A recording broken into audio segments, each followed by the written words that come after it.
Muy buenas tardes a todos, ya estamos de vuelta en este espacio de análisis, de reflexión, pero sobre todo de charla sincera y directa. Hoy nos acompaña en Café Milenio el secretario de Gobernación, Adán Augusto López. Bienvenido, secretario. Muchas gracias, Jorge. Muchas gracias. Buenas tardes. Buenas tardes. Y también nos acompañan en esta mesa Azucena, Salvador, Alejandro, Víctor, Hola. Carlos. Bienvenidos todos. Secretario, pues gracias por estar aquí en este café, justamente. Y quisiera empezar con una pregunta. El presidente en la mañanera ha dicho varias veces esta relación que ha tenido usted y su padre y su madre, sobre todo su madre Aurora y su padre Payambe. ¿Cómo es esta relación? ¿Desde hace cuánto conoce y trabajan políticamente con el presidente Andrés Manuel? Bueno, mi padre y mi madre ya fallecieron. Digamos que la relación de amistad, de cercanía afectiva, pues es una relación que yo heredo de ellos.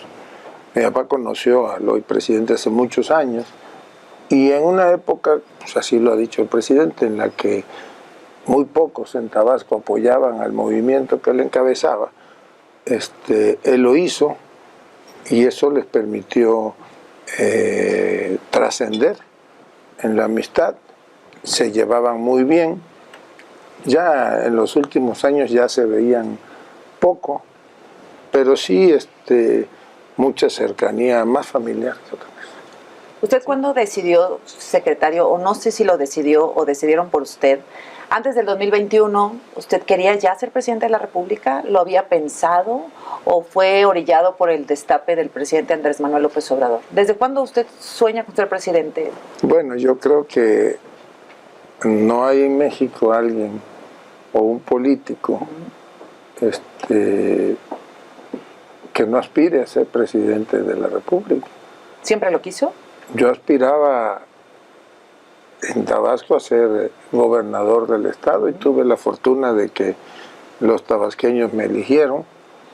Dejé inconcluso el trabajo porque acepté la invitación del presidente para estar aquí en la Secretaría de Gobernación y pues lógicamente yo, que soy un político pues que ha pasado por todas las escalas de la administración pública, estatal, federal, también, pues eso no es ningún inconveniente. Pues llego a un cargo como la Secretaría de Gobernación, pues uno entiende que hay una posibilidad de intentar construir un camino hacia la presidencia de la República. ¿No lo había externado antes? Para ello no. Pues para ello deben de conjuntarse diversos factores. Secretario, ¿qué enseñanzas le dejó su paso por París, los estudios en ciencia política, en derecho comparado? Es decir, ¿qué enseñanzas, qué habilidades políticas le dejó, qué visión del mundo? Bueno, yo le diría que una cosa es lo que uno aprende en la escuela y otra la que uno aprende en el territorio, en la relación, en la cercanía con la gente, en la manera de ir construyendo espacios políticos. A mí no me gusta hablar mucho de esa etapa de mi formación profesional, la dejo ahí como una etapa en la formación profesional. Tuve la fortuna de haber podido estudiar fuera del país y desde luego que te deja muchas enseñanzas de vida, formacionales, pero eso forma parte pues de la historia que uno ha venido construyendo. ¿Y marca alguna diferencia entre su estilo y el del presidente López Obrador? No, ninguna, porque mi estilo no está orientado por lo que yo haya podido estudiar en el extranjero, ¿no? A propósito de lo que decía Oscar y de la relación que se construyó desde hace muchos años, pues el presidente se ha referido a usted como su hermano. Y se entiende que es una relación de hermandad más allá de la que incluso podría tener con Claudia, con Marcelo, las otras corcholatas. ¿Se ha visto usted? ¿Se ha visualizado de que su hermano, el presidente López Obrador, le entregue la banda presidencial? ¿Y cómo es esa relación? Porque seguramente hay mucha confianza entre ustedes. Ya han platicado de este tema.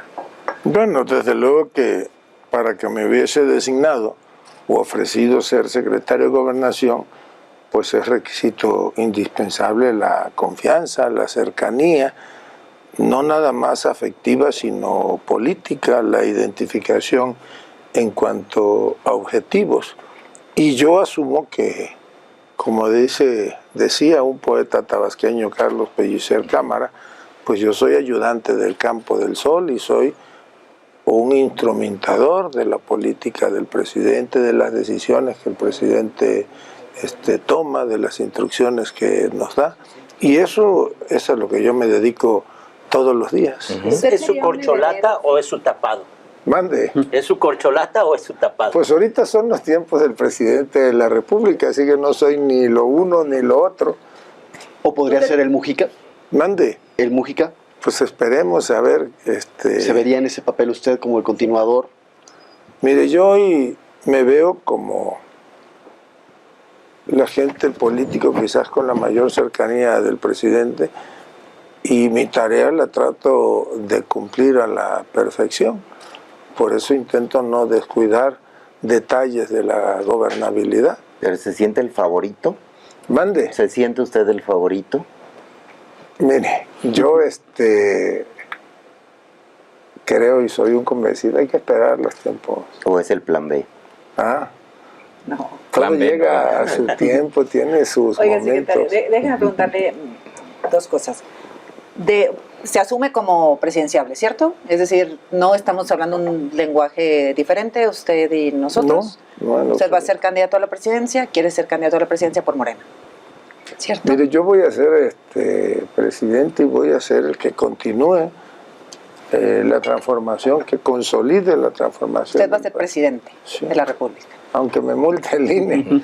La siguiente pregunta entonces es, ¿va a ser el heredero del presidente o va a ser un presidente distinto, independiente? El presidente ya les va a dejar tareas, el presidente dice voy a mandar 3 reformas antes de irme, y usted solamente va a ser su ejecutor o va a ser un presidente con personalidad Mire, yo propia? creo que la transformación del país que inició el presidente López Obrador debe de continuar, debe de consolidarse. Se ha avanzado muchísimo, pero desde luego que todavía es largo el trecho para que queden plenamente consolidadas. Yo comparto las decisiones, no nada más las decisiones políticas, sino la planeación política del presidente. Y yo creo que el hecho, por ejemplo, que él haya anunciado que va a presentar en la próxima legislatura 2 o 3 iniciativas que coadyuvarán sin ninguna duda que esta transformación se consolide, pues es parte del legado del presidente, así como tenemos hoy los mexicanos, por ejemplo, programas sociales, pues eso es un legado. O sea, usted no hay nada del que no esté de presidente. acuerdo con el presidente, nada. No, yo comparto la visión del país del presidente y no la comparto de ahora porque sea el secretario de Gobernación, pues sí, lo hemos acompañado durante muchísimos años, nos ha tocado construir con él. A mí me tocó en alguna época, por ejemplo, pues ser el coordinador de toda la circunscripción en el sureste del país en la elección del 2006, y entonces pues andaba uno en los pueblos, cuando muchos no creían en el hoy presidente, pues éramos varios miles de mexicanos que andábamos haciendo la tarea. ¿Usted va a ser presidente? ¿Se asume como un heredero de la política de López Obrador? No, yo aspiro a ser quien consolide y quien continúe con la obra de transformación del presidente López Obrador. Es una extensión del gobierno de López Obrador desde compartir los mismos pensamientos, no bajo la sumisión del presidente López Obrador. Pues yo creo que el presidente López Obrador pues ha marcado no nada más a una época o a una generación, ha impreso su sello en la vida política del país, y que quienes lo acompañamos de larga data, pues seguramente estamos comprometidos a continuar con esa labor de transformación. Pero ¿cuál es el sello que usted le quiere poner o usted le pondría a la presidencia? El sello de Dan Augusto No, López, bueno, la pues yo- diferencia, porque vemos algunos carteles, bardas que dicen estamos a gusto con López, pero para el que no está a gusto, ¿qué le ofrecería a usted? Bueno, yo creo que en su momento pues habrá que trabajar en algunos temas en los cuales pues debemos de seguir construyendo. Por ejemplo, este gobierno ha hecho muchísimo más que las últimas 4 administraciones en el asunto de obras de infraestructura hidráulica es algo que a lo mejor no se ve o no se sabe, pero los números ahí están, las presas del Cuchillo, el acueducto del Nayar, por citar algunos, el acueducto de la zona metropolitana de Monterrey, el programa de agua saludable para la laguna, las plantas desalinizadoras en Los Cabos, las que van a iniciar ahora la construcción en Baja California, en la zona de Tijuana y de Rosarito, por citar algunas. Y creo que debemos de profundizar en eso, en invertir en la infraestructura para que haya agua suficiente para consumo humano. Digamos, es Ahora profundizar lo que ya empezó, claro, mira, pero algo en particular que usted vaya hoy hay a poner problemas, cuando llegue. hay problemas de escasez de agua en Baja California Sur, en Baja California, en Sonora, en Chihuahua, en una parte de Coahuila, en Nuevo León casi en su totalidad, en una parte de Tamaulipas, en una parte de Aguascalientes, una parte de Sinaloa y de Sonora, gran parte de Sonora. Nayarit quizá no tiene problema de escasez, pero tiene un problema de contaminación grave que hay que atender. Una gran parte del territorio de Jalisco enfrenta hoy escasez de agua para consumo humano. Empiezan ya a haber problemas en Guanajuato, en Querétaro. Digamos, eso le interesa a usted, resolver la crisis de agua en el país utilizando esta infraestructura hidráulica. Tenemos desde luego que continuar con la obra de transformación, con la obra hidráulica del presidente de la República, y tenemos que ir a destinar recursos para garantizar, Oiga, secretario, por ejemplo. Pero antes de ser presidente hay que ser candidato. Y para ser candidato van a llevar a cabo las encuestas. ¿Qué opina usted de las encuestas? ¿Le favorecen, no le favorecen? ¿Esa va a ser su apuesta? ¿Cuál va a ser para poder ser candidato? He resultado triunfador en los procesos internos en los que me he presentado para senador y para gobernador, y fui electo mediante el método de la encuesta. El método existe en los estatutos del partido y yo me voy a sujetar a... ¿Una encuesta o 2 o 3? Pues eso lo decidirá la Comisión de Elecciones del partido. Lo que decide usted lo acepta. Y la de dirigencia nacional. Pero ¿cómo se siente usted? Porque en Tabasco lo conocían mucho, tiene una larga historia. En México, desde que es secretario de Gobernación, tiene una mayor exposición. Ha suplido usted al presidente cuando se ha ausentado en las conferencias mañaneras. Y por ahí ya me ha tocado ver que hay 4, no sé, 5 encuestas que dicen que ya alcanzó, o quizá rebasó al canciller Marcelo Ebrard. ¿Es así? Bueno, la mayoría, sino por no decir todas las encuestas esas que hacen públicas, pues están, como se dice comúnmente, cuchareadas. Yo tengo la seguridad en lo que hago, en lo que represento, y no tengo ninguna duda del proceso. ¿Usted tiene encuestas propias? ¿Alguna? ¿Una o dos? ¿Qué le dicen? ¿En dónde va? Pues las encuestas que yo tengo realmente nos dicen, a ver, el secretario de Gobernación hace bien esto o hace... Pero de conocimiento. No, de esas no. Pero no tiene... No, de esas no tengo, porque... ¿Entre corcholatas no? ¿No tiene encuestas entre corcholatas? No, fíjense que no. Pero cuando dice que están cuchareadas, entonces ya va usted en primer lugar. Mande. Cuando dice usted que están cuchareadas las que hemos visto, entonces ya... Yo casi no las veo, escucho a veces que me dicen, pero por los que escuchan pues es evidente que obedecen a intereses, entonces pues eso es el cuchareo famoso. Entonces me dice, las encuestas como las que proponga Mario Delgado o la dirigencia del partido, los tiempos igual, debate sí o no. Miren, le voy a poner un ejemplo regresando a lo de las encuestas. Hace 5 o 6 años, cuando teníamos tiempo, pues veíamos las encuestas que se hacían públicas rumbo a la elección de jefa o jefe de gobierno aquí en la ciudad. Y yo no recuerdo que hayan publicado los medios de comunicación una donde dijeran que Claudia iba en primer lugar. Todas ponían sin ninguna duda a Ricardo muy por encima de todos.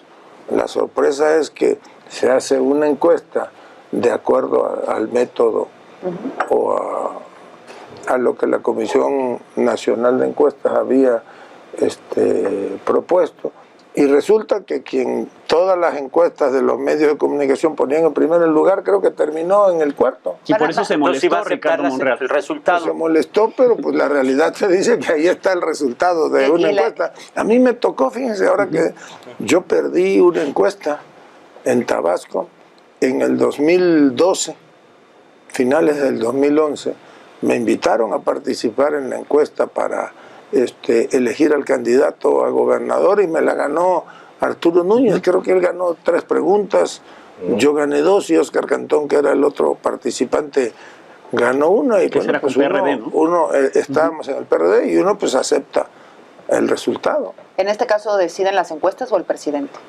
No, pues es claro, y el mismo presidente lo ha dicho.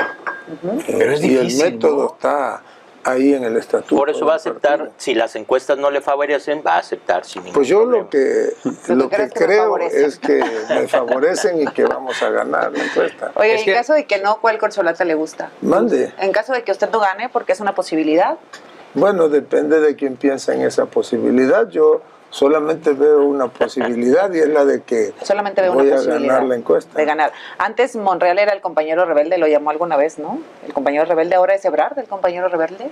Bueno, yo dije de Ricardo eso en alguna ocasión y el otro día que platicábamos, reíamos de eso, pero pues cada quien tiene su estilo, cada quien intenta construir sus escenarios y todos mis compañeros pues, tienen... ¿Ya se le quitó lo tienen rebelde a el Monreal? respeto. No, sí tiene su dejo de rebeldía, pero pues eso no lo hace ni más ni menos. Creo que es un compañero Pero que... lo tenían enfriado, creo secretario, que- así lo enfriaron. Creo que no, pues es público que nos reuníamos cuando menos una vez a la semana, intercambiábamos. Él mismo dijo que le hacían caso a usted y no a él. No sé. Sí, lo dijo, le hacen... Aquí el problema es que las corcholatas ya están muy adelantadas y los senadores le hacen caso al Bueno, secretario eso y no a lo mí. debe haber dicho en tono de Pues ya no de sabemos, broma. porque dice una cosa y otra, pero Ah. lo dijo en algún momento. Bueno, yo me aprecio de conversar con todos, no nada más con los senadores de Morena, no con los 120. Pero usted operó su regreso a Palacio hace 2 semanas. Usted arregló la reunión que hubo de senadores y que fue Monreal. Bueno, no sé a qué se refiere. No, pues bueno, pues es parte de mi trabajo. Pues sí, el presidente me tiene ahí encargado de la política interna y parte de la política interna del país pues es construir buenas relaciones con Pero todos usted los también ha sufrido una legisladores. metamorfosis, no sé si usted sea consciente de eso, o al menos públicamente, porque su figura no era tan pública cuando era gobernador, o en otros cargos, desde que es secretario de Gobernación es muy pública, y se hablaba mucho de un secretario de Gobernación muy reservado, muy ecuánime, muy callado, y de pronto sufrió una metamorfosis. De pronto se parece mucho al presidente. Le voy a mandar de regalo mañana el libro de Kafka y a ver si me explica eso. La metamorfosis, no coincido con lo que usted dice. Pero bueno, pues a veces en mi trabajo me toca momentos en que hay que jugar de cara a la galería, como dicen los clásicos, o hacer política pública con una mayor exhibición que otra. ¿Usted cree en la mano dura, secretario? Yo creo en hacer las cosas bien. Ahora le pregunto la siguiente, porque como encargado de la política interior usted sabe mucho, el secretario de Gobernación siempre está muy bien informado. ¿Cómo ve a la oposición? ¿Le preocupa de cara al 24? Bueno, yo creo que están haciendo su luchita, los veo dispersos. Dicen los que saben de números que si hoy fuese la elección, el candidato de Morena ganaría por mucho la presidencia, que Morena ganaría la mayoría de las gubernaturas, de las 9 gubernaturas en disputa el año próximo y desde luego la mayoría en las cámaras. Creo que no han alcanzado a encontrar su identidad, que lo han intentado. No es fácil, pues la conjunción de intereses en ¿A quién le torno a un gustaría bloque tener enfrente en la opositor. boleta? ¿A quién le gustaría? Supongo que alguien inteligente, con personalidad, que sea un reto. ¿Ve a alguien en la oposición?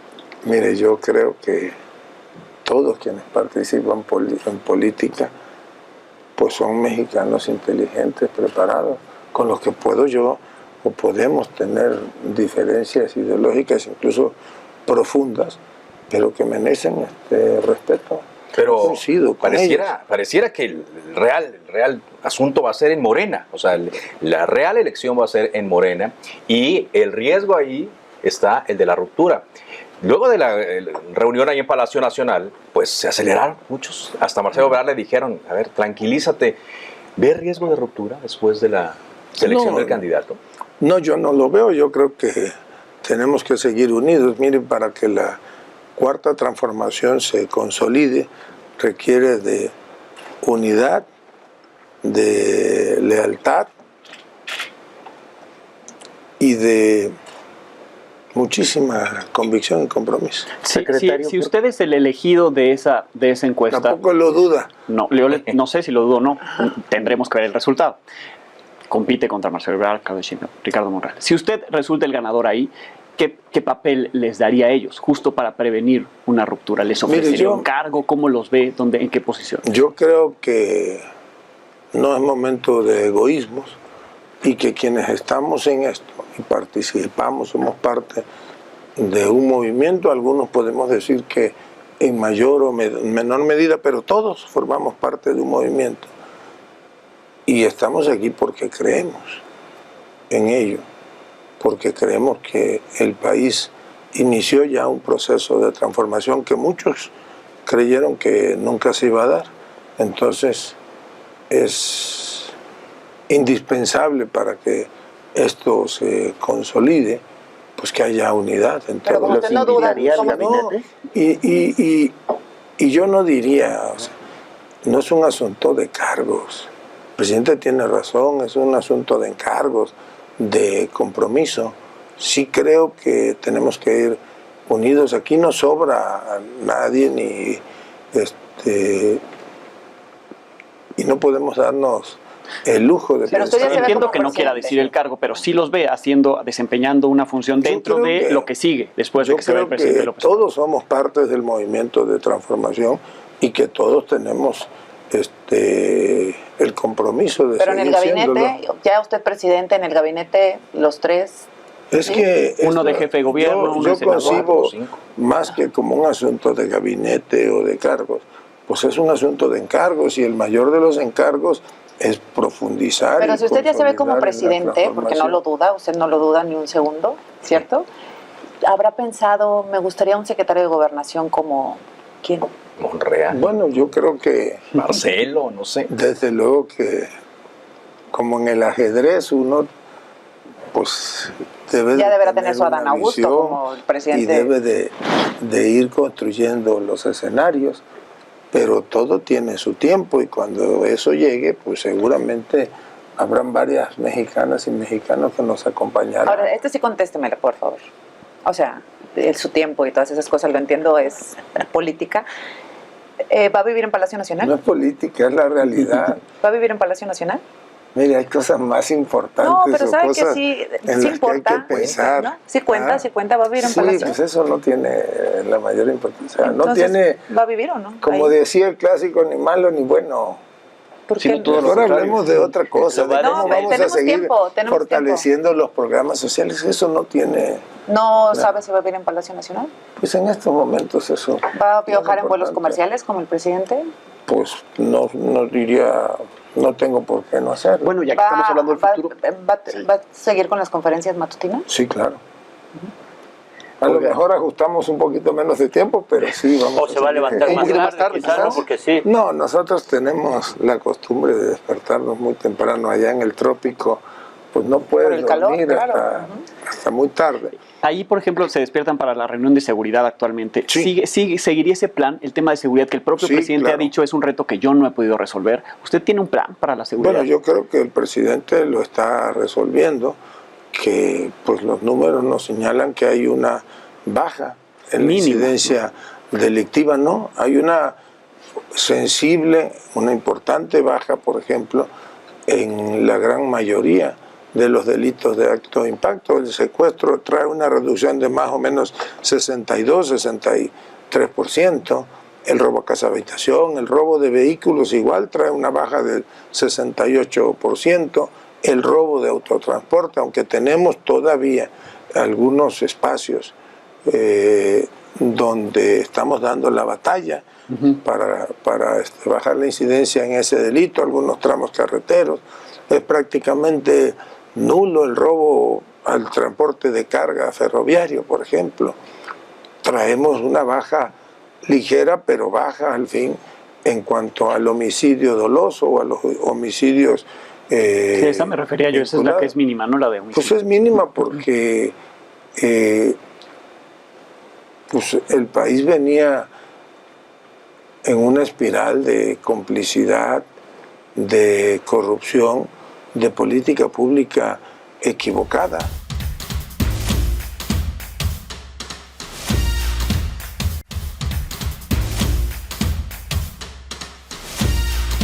De ser presidente usted ya no va a poder culpar al pasado, porque el pasado será López Obrador. Fíjese que yo voy a ser presidente no para culpar al pasado, sino para terminar de consolidar esta obra de transformación.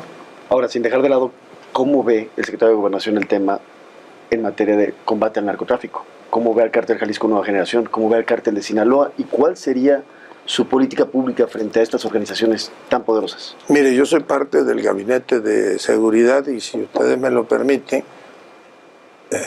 pues permítanme reservarme la opinión en ese tema. Creo que la política que se diseñó para convertir el narcotráfico y la delincuencia organizada yendo a combatir la causa más que el efecto es la adecuada para el país. El país estaba hecho pedazos y por eso le digo, pues tenemos que seguir consolidando. ¿Y no haría algo para en su momento, cuando pase el tiempo que de la ley se reformó, poder ir regresando al ejército, a los cuarteles, poco a poco? Miren, ese es un tema que desde luego que en algunos sectores de la población levanta mucha suspicacia. Hoy por hoy no hay un cuerpo profesional mejor preparado, más honesto, mejor capacitado, mejor formado, como el de nuestro ejército, de nuestras Fuerzas Armadas. Y yo prefiero, y se lo digo con toda franqueza, trabajar muy de la mano con todos ellos y que nos ayuden a ganarle la batalla a la delincuencia organizada, al crimen organizado, a ganarle la batalla por la seguridad, porque la principal obligación de un gobernante pues tiene que ser garantizarle al ciudadano la seguridad en su persona, en sus bienes, en sus posesiones e incluso a sus derechos. Lo que pasa es que en torno a ese tema ha habido demasiada manipulación. Pues miren, el ejército mexicano es un ejército de paz. ¿Saben desde cuándo no participa el ejército mexicano en una guerra?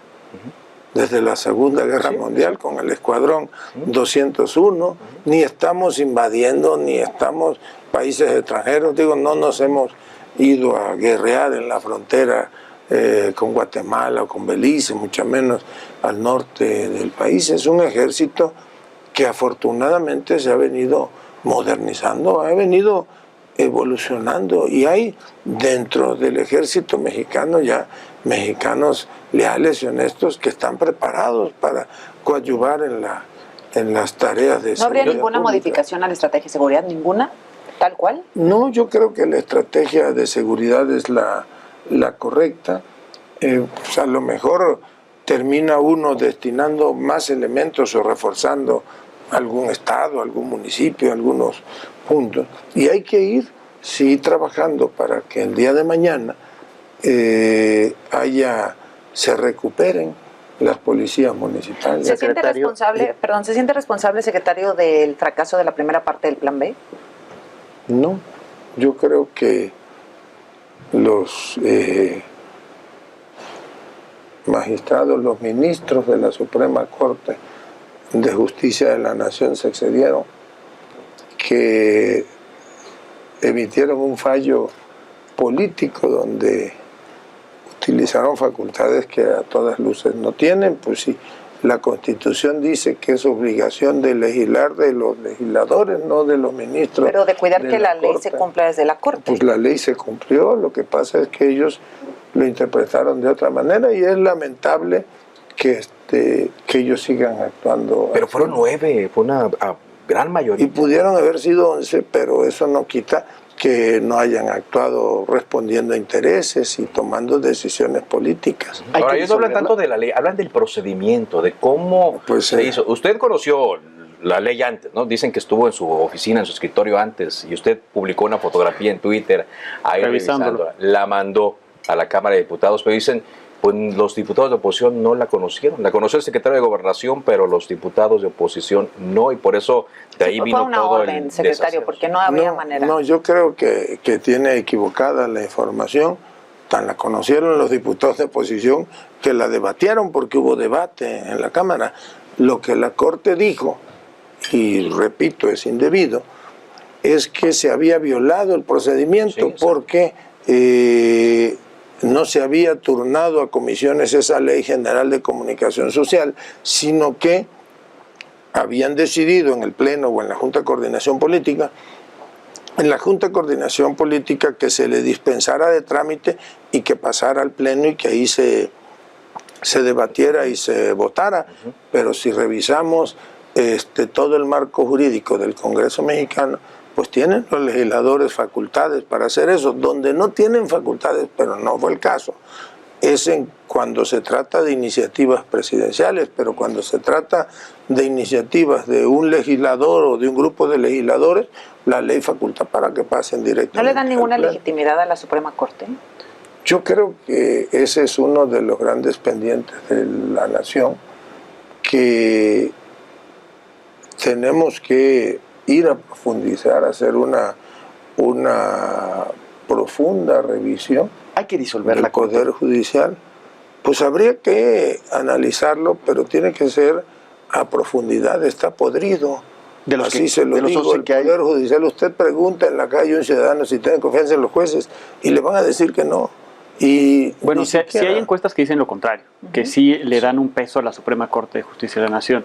Bueno, yo ya le dije cómo se genera. Que dicen que los legisladores son muy mal evaluados. Hay grupos de interés ocupados en generar percepciones que ¿Cuáles son esos grupos de interés, secretario? Pues hay intereses políticos y hay intereses económicos. ¿A poco ustedes no saben que ahí en la Suprema Corte se merca con la justicia? ¿A poco no saben ustedes que se dictan sentencias a modo? Ahí yo les puedo aquí mencionar 10, 15 casos de... ¿Y por qué no lo denuncian? ¿Por qué no lo denuncian? Sí, lo hemos denunciado, ¿cómo no? Pero ante la Fiscalía... Bueno, miren, no fue lamentable lo que pasó el año pasado con un asunto en el que hicieron público ellos una serie de acuerdos en los puritos para emitir una resolución, y así como eso hay muchas. Entonces, ¿la opción del juicio político contra los ministros, esa seguiría latente, sigue viva? Bueno, yo creo que es una opción y un derecho que tienen los legisladores de presentarla, y habrá que revisar si en estos momentos tienen las condiciones para posibilidades de que prospere, por lo menos ahora, ¿no? Procedente. Pero dice el presidente que los haría mártires a los ministros. Bueno, pues podrían intentar martirizarse, es una de las posibilidades. En todo caso, los legisladores habrán de revisar si es o no procedente. Pero sí, esto sigue la línea, secretario, y usted lo ha visto y lo ha tratado, de que aquello que no se pliega a los intereses del gobierno es algo que debe desaparecer, algo que debe transformarse. Pero ha pasado con el INE, pasó con el INAI y ahora con la Corte. Se habló del Tribunal Electoral también. No, eso era en el pasado. Yo le voy a decir algo. Lo que pasa es que tampoco se lee, pero nunca fue la intención de las iniciativas que el presidente envió a la Cámara el desaparecer el INE.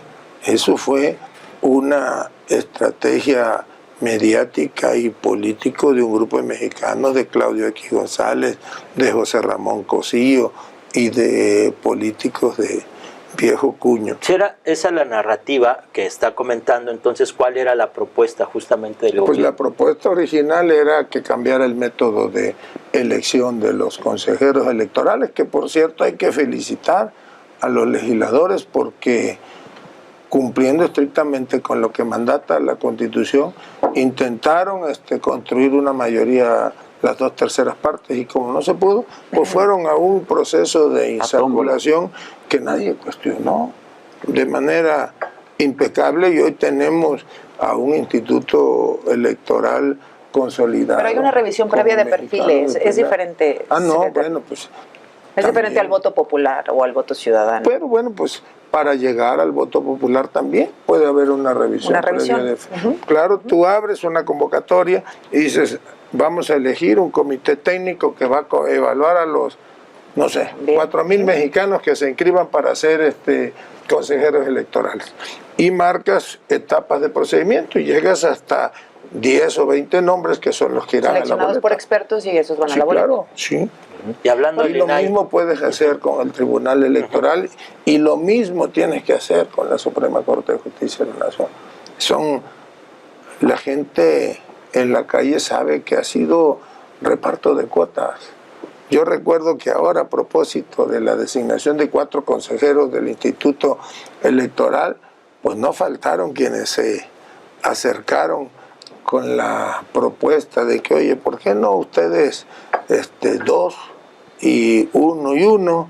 ¿O por qué ustedes no 3, pues, y dejen no 1? Pero Nosotros no actuamos de esa manera. Nosotros creemos que es necesario democratizar la vida pública nacional, y eso pasa por Pero ¿cómo harían terminar campañas, con las digamos? cuotas Si del quieres partido. ser ministro de la Corte, ¿cómo harías una campaña? Pues hay que revisar. que te financie el crimen Puede organizado, un partido, un no hay que empresario. ver fantasmas donde no los hay. Yo sí le digo con todo respeto que pudiera ser, a ver, de determinado tiempo del que el Estado dispone en la televisión, se le ceden tantos minutos a cada aspirante a ministro de la Corte, a cada aspirante a presidente del Tribunal Electoral o a magistrado del Tribunal Electoral, y eso sería una manera de difundir el programa.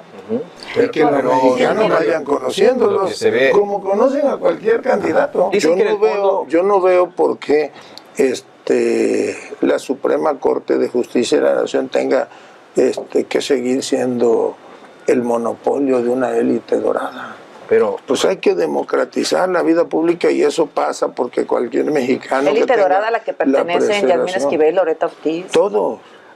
Pues es una burocracia dorada. Y de estos 11 que están, ¿habría alguno que se salvaría, que podría contender? ¿Ve alguno que pueda estar en la boleta eventualmente? Bueno, yo creo que no podría hacerlo ninguno, porque pues no puede haber reelección de los ministros de la Corte. Entonces, pues sería inviable ya la candidatura de cualquiera de ellos. Bueno, depende cómo modifiquen la Constitución y las reglas que pongan, ¿no? Los que Pero no hayan aún así concluido la su periodo podrían Constitución no concursar, puede ir ¿no? violando el principio Ahora, de la no sí. reelección. Bien, eso es al futuro, lo que a lo mejor le toca si usted es el próximo presidente. Actualmente en su dependencia está el Instituto Nacional de Migración. Tenemos una fuerte crisis migratoria. Está Francisco Garduño aún al frente del Instituto Nacional de Migración a pesar de ese incendio, a pesar de que ya hay un proceso abierto en su contra. ¿Haría algún ajuste usted actualmente en el instituto?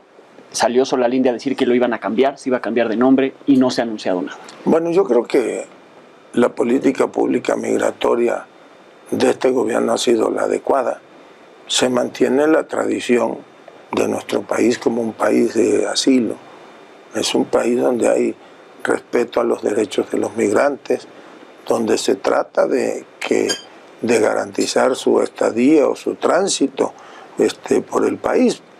Desafortunadamente podríamos decir son los menos los que buscan quedarse en el país para integrarse a la vida productiva. La mayoría pues intentan cumplir el sueño, que es el de llegar a la frontera para poder cruzar.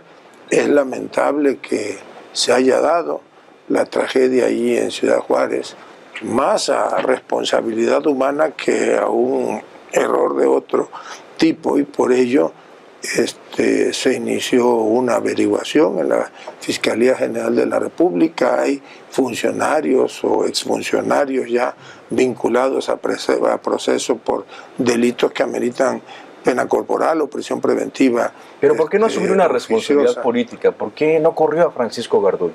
¿Por qué se mantuvo la misma política de lo que ha pasado en otros fracasos como el Segalmex, como el Insabi? ¿Por qué mantenerlo allí? Le voy a decir algo.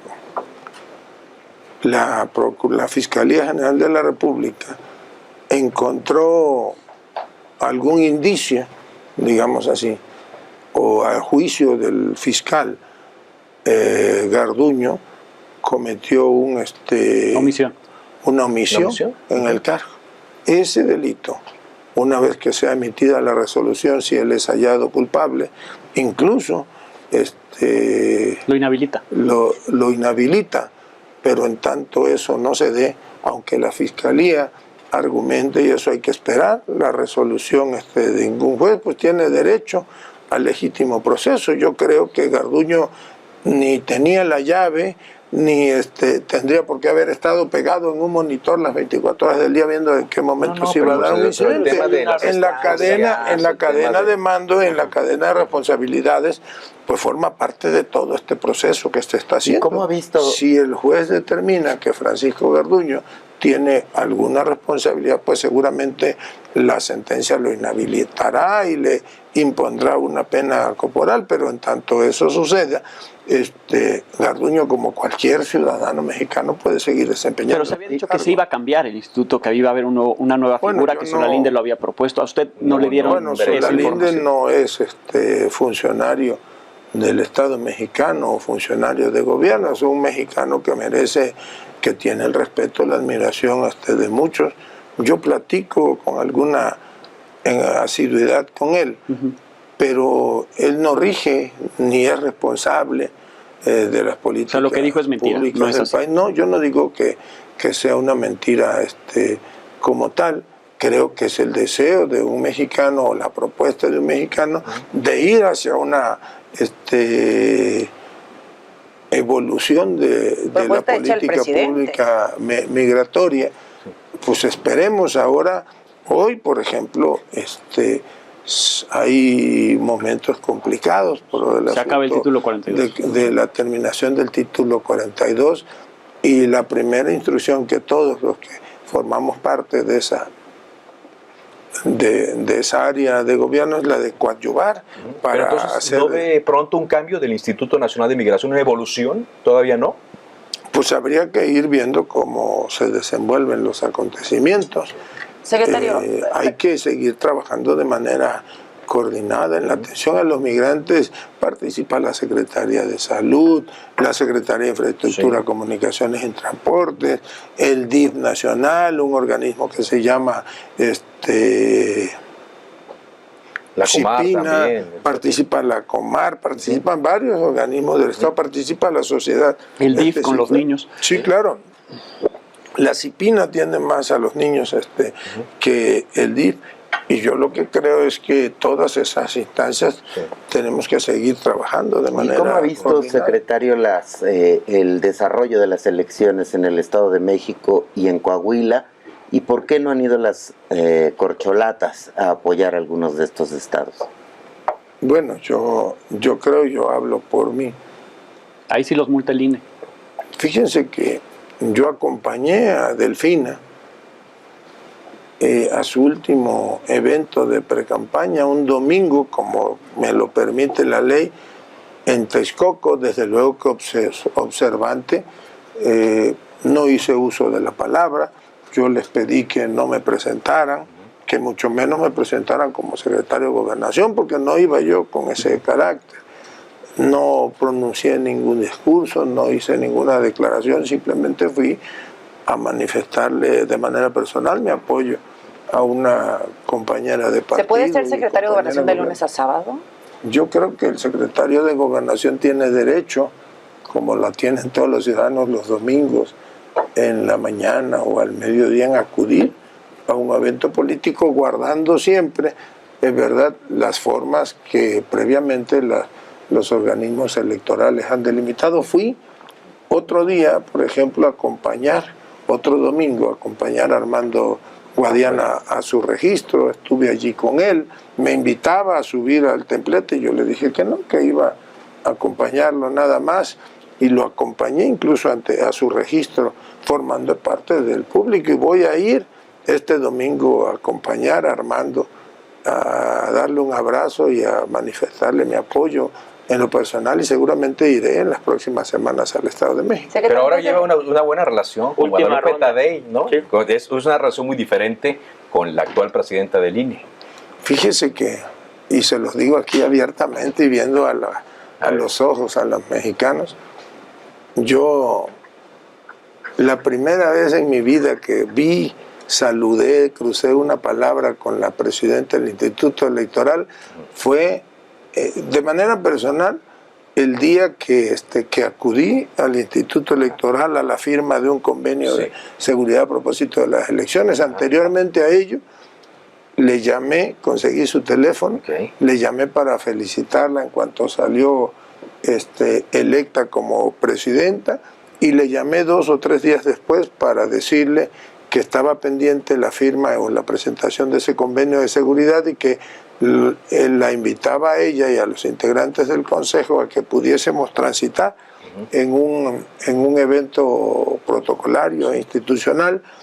Ella me dijo que lo iba a someter o lo iba a proponer al seno del Consejo. Me llamó al día siguiente y me dijo, oiga, fíjese que no hay unanimidad en cuanto a acudir a las oficinas de la Secretaría de Gobernación a la firma del convenio. Si nos gusta la idea de retomar la vía institucional, y entonces le dije, bueno, pues yo le propongo, consulte si nos invitan, pues nosotros acudimos, y sí, acordaron los consejeros invitarnos a las instalaciones del INE y acudimos. Yo todavía tuve la oportunidad de una reunión como de 1 hora con los consejeros. Cosa que no había pasado.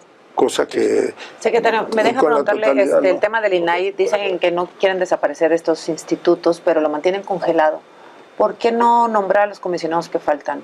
Eso habrá que preguntárselo a los senadores, pero que tienen la obligación de nombrarlos. ¿Usted los llamaría a que los nombre? Sí, pero el Ejecutivo vetó también los nombramientos, ¿no? ¿Usted los puede exhortar a los senadores? Un derecho que constitucionalmente tiene el titular. Pero no la culpa de que no haya comisionados no es totalmente del Senado. ¿Desde Café Milenio los podría exhortar a los senadores? Yo sí le digo una cosa. Yo no diría que hay culpas, pero nadie está obligado a lo imposible. Y fíjese, le voy a recordar algo. Un día yo fui a la Cámara de Diputados. Creo que eran las reuniones previas al inicio del periodo de sesiones, y yo ahí les dije a los diputados federales de Morena, del PT y del Partido Verde que recordaran que nadie estaba obligado a lo imposible y que a costa de ceder principios, pues no debía de nombrarse por acuerdo a los miembros del Consejo, y que sosteníamos que debía de cubrirse todo el procedimiento constitucional y que terminaría en una insaculación. Pues no faltó quienes dijeran, columnistas y aspirantes a políticos, que el secretario de Gobernación actuaba de manera política porque no quería la construcción de acuerdos. Pues en este país construían los acuerdos entre el PRI, el PAN, el PRD, repartiéndose los cargos. Yo fui senador, fui diputado federal y vi cómo era uno para ti, uno para ti, uno para ti. Oye, ese no le alcanza, dale la mitad y pónganse de acuerdo. Pues se llama, son acuerdos, son negociación, no hay otra forma. Ver, ahora dígame una cosa. Esa es la manera elegante. Lo cierto es que se repartieron el país para todo, con los ministros de la Corte, con los magistrados, con los magistrados electorales, con los magistrados agrarios, con los integrantes del Tribunal de Justicia. Pero no es lo que ha faltado ahora la negociación con los demás partidos, y que es lo que tiene a muchas de las leyes de este en la Corte. No. La última y nos vamos, nada más quiero preguntarle, por favor, secretario, ¿listos? perdón. ¿Usted podría exhortar a los senadores a que nombren a los comisionados del INAI? No, pues yo no tengo facultades para exhortar a los senadores. Pero usted estuvo ahí en las negociaciones respecto al INAI, respecto a la reforma electoral. Ninguna negociación, fíjese, y se lo voy a decir aquí. Yo platiqué con el coordinador de los senadores del PAN el día que fui al Senado Jicotenca a ser testigo de la entrega de la medalla Belisario Domínguez a una gran mexicana como Elenita Poniatowska. Tuve la oportunidad de platicar con Ricardo Monreal y con Yulen, que es el coordinador de los diputados del PAN, de los senadores del PAN, y le dije, oiga, ¿y por qué no exploran la posibilidad de emitir una nueva convocatoria? Porque con esta evidentemente no se pusieron de acuerdo, y fijen una regla que los lleve a que de un grupo de 10 o de 20 mexicanas o mexicanos terminen insaculando, y creo que todos quedarán contentos. No intenten pues repartirse. Pero no, la las propuesta no migajas, fue porque, una pues, así no se repartición, sino fue el construye. mejor evaluado, fue la última propuesta que se puso No ante sé, la yo mesa. no conozco. y no lo los- aprobaron. pues no lo aprobaron porque también es derecho de los senadores. Yo creo que pues ahí hay una ruta de salida. Bueno. Que emitan una convocatoria, que un organismo técnico evalúe y vaya filtrando hasta que haya 10 o 20 postulantes y que algunos de estos sean insaculados. Con eso nos vamos. Muchísimas gracias, muchas secretario. gracias. Muchas gracias a todos por este café. Muchas y nos gracias vemos. a ustedes. Dos Hasta cafés, la próxima. gracias. Nos vemos en el Muchas próximo gracias. café. Gracias.